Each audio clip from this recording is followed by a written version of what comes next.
Les amis, très heureux de vous retrouver aujourd'hui pour une nouvelle vidéo pour parler du Real Madrid. Non, ce n'est pas un avant-match, même s'il y a Real City demain. Aujourd'hui, je voulais me focus sur plusieurs autres choses qu'un avant-match de Real City, comme j'ai fait à l'aller. Ça aurait sûrement fait un peu redondant. Je me suis rendu compte quand j'ai fait l'avant-match de Real Benfica. Je ne pense pas refaire un avant-match aller-retour, peut-être contre le Bayern, pourquoi pas, on verra d'ici la conjoncture, d'ici le match retour, même si je dis pas que ce match retour contre City est plié, je préfère aujourd'hui me focus sur autre chose, commencer ce lundi tranquillement, se projeter vite fait sur demain, sur Manchester City. En tout cas les amis, installez-vous confortablement et on est parti pour parler de quelques, pas actus du Real Madrid, mais pour parler de quelques sujets qui me tenaient au cœur, de quelques réflexions que j'ai pu avoir après ce match du Real Madrid et cette victoire 4-1. Donc c'est clair que ce Real Madrid là, il me pose et il me fait poser beaucoup de questions, notamment sur est-ce qu'on peut se projeter au niveau de cette fin de saison, est-ce qu'on peut espérer des choses finalement de ce Real Madrid là, parce que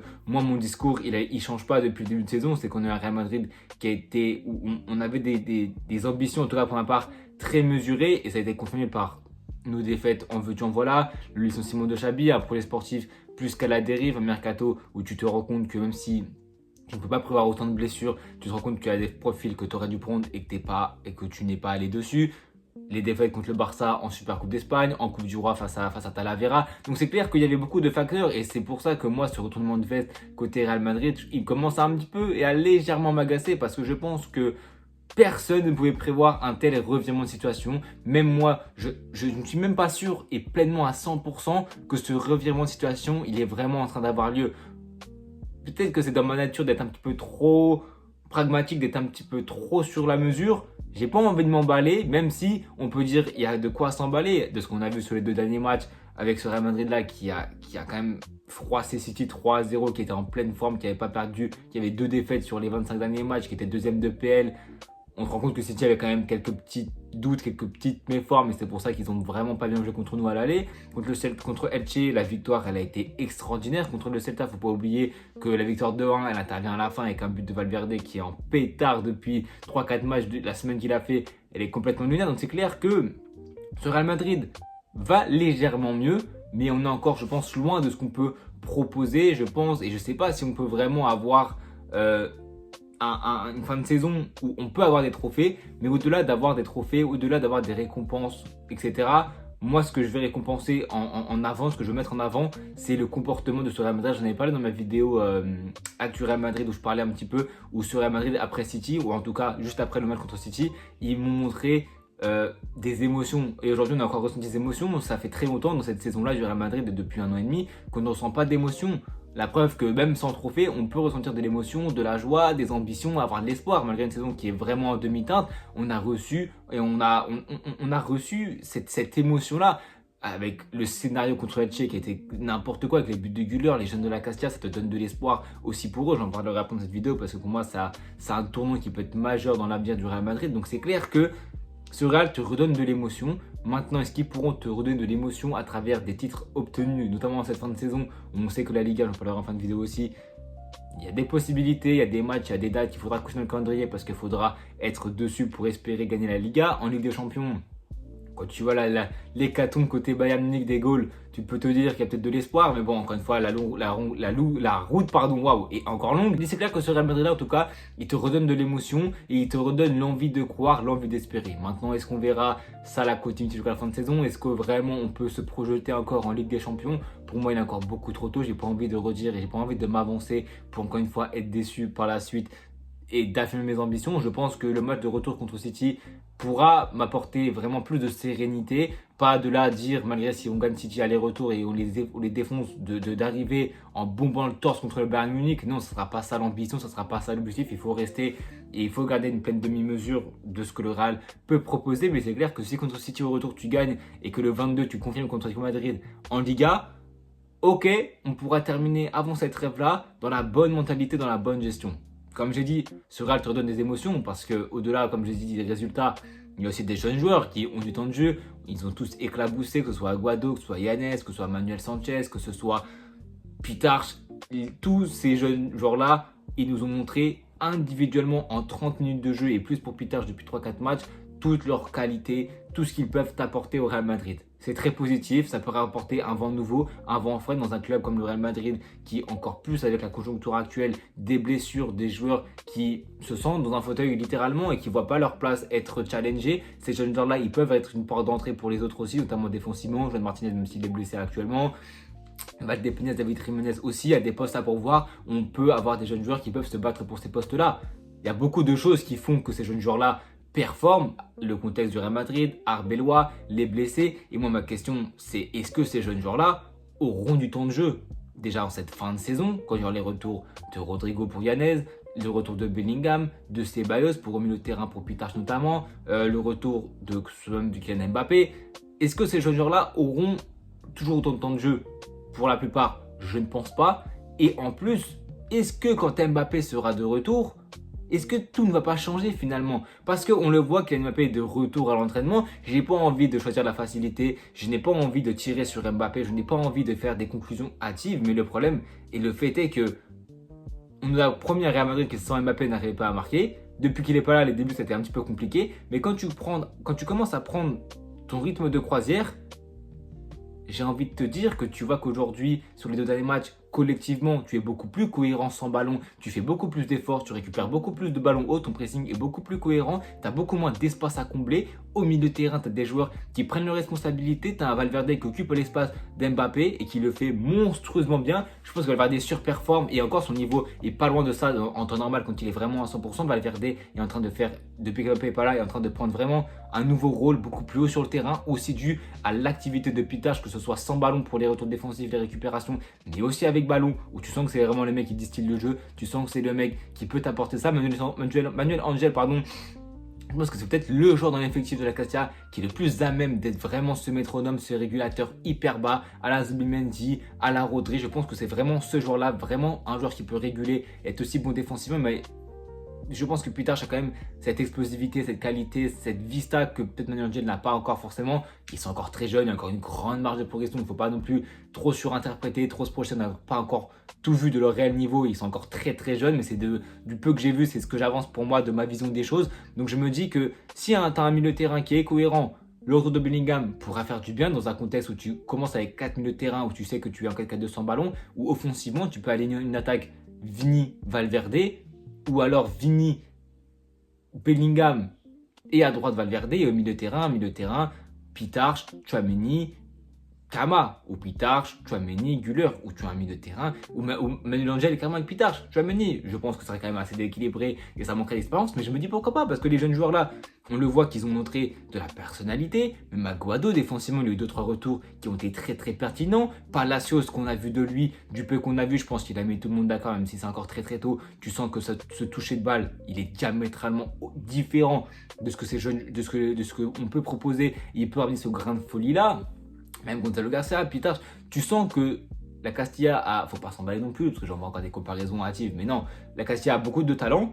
Ma question, c'est quand Mbappé reviendra et que Bellingham, plus globalement, quand tout le monde reviendra, c'est genre quasiment tous ces joueurs-là, on les reverra plus pour la fin de saison, même si je pense que ça peut être positif d'avoir beaucoup de turnover dans une fin de saison où tu es en Ligue des Champions ou en Liga, où tu peux faire souffler tes joueurs comme on l'a vu avec Mbappé, avec Vini, Valverde, Tchouaméni qui sont sortis au profit de ces jeunes joueurs-là qui quand ils rentrent, ils ont la qualité, techniquement ils se connaissent parce qu'ils jouent à la Castilla, ils sont ensemble depuis qu'ils sont petits, donc techniquement de leur nom de passe, tu sens qu'il y a de la qualité, tu sens que ça se connecte, que les repères ils sont pris, tu sens que ça joue limite les yeux fermés parce que ça se connaît, ça se comprend, ça connaît les déplacements de l'autre. Donc on sait qu'en Liga, si tu as un peu d'avance, tu peux faire tourner en étant serein, entre guillemets, parce qu'on a vu à la fin quand même qu'on prend un but sur une sortie de balle ratée de Camavinga.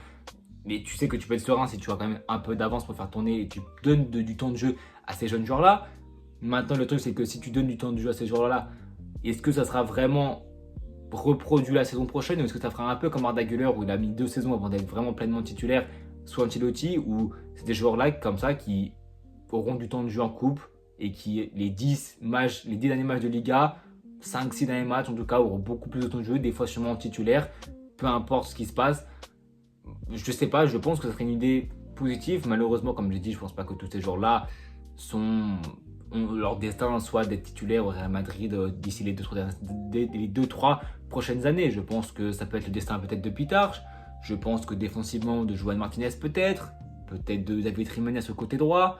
mais il n'y a pas beaucoup de, peut-être pas la sauce aussi, mais je vois pas tous ces joueurs-là performer au Real Madrid quand tu sais l'exigence, quand tu sais la politique sportive, l'ambition de Pérez qui va, je pense, vendre la plupart de ces joueurs-là avec des clauses de rachat, tant qu'ils performent ailleurs pour peut-être les racheter quand ils seront un peu plus expérimentés, peut-être un peu plus vieux.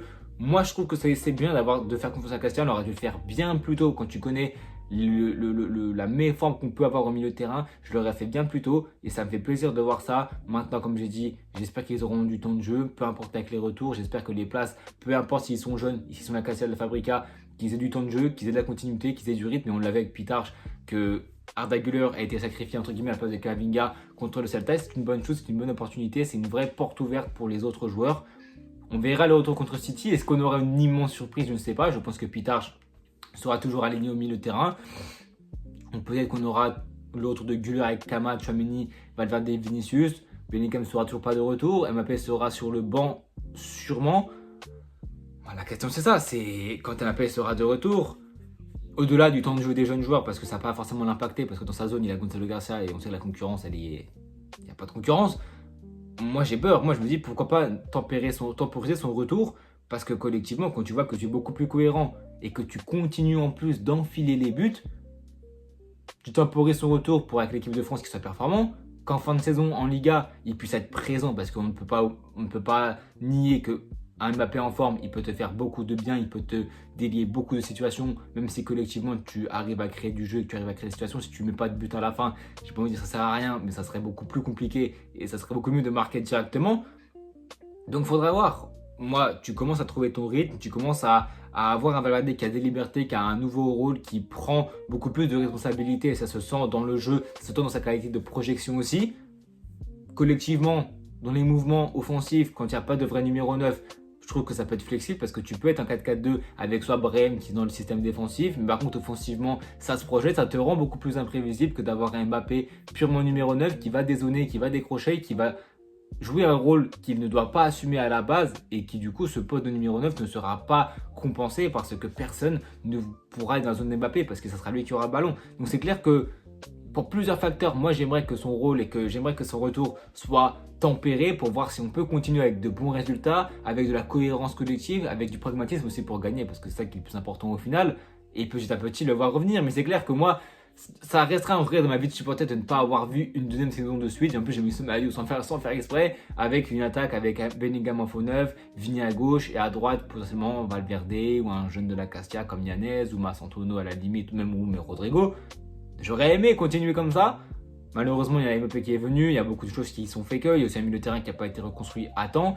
Peut-être que c'était le coup du destin de laisser des jeunes de la Castilla qui pourront peut-être porter les responsabilités parce que ce que Pitarch montre sur le terrain, honnêtement, c'est vraiment très très prometteur. J'allais dire très très fort, ça l'est, mais c'est encore plus prometteur parce que tu sais qu'il est très jeune et qu'il peut encore s'aguerrir, prendre de l'expérience et vraiment être un joueur qui peut être déterminant au milieu de terrain, quitte à même pas reprendre de recrues. Je pense qu'il en faut quand même une de classe internationale. Je pense quand même qu'il faut du monde dans cette zone-là pour nous faire du bien. Mais c'est clair que ces jeunes joueurs-là, en tout cas de ce qu'on a vu, ils ont montré beaucoup de qualité et j'espère que collectivement on va continuer à être cohérent, qu'on va continuer à être pragmatique et pourquoi pas rêver. Pourquoi pas rêver en fin de saison, même si le Barça a gagné hier contre Séville. Je suis ouvert à toute rêverie. Moi, j'espère avoir tort. Depuis le début de saison, je suis très pessimiste parce qu'il y a de quoi être pessimiste. Hein.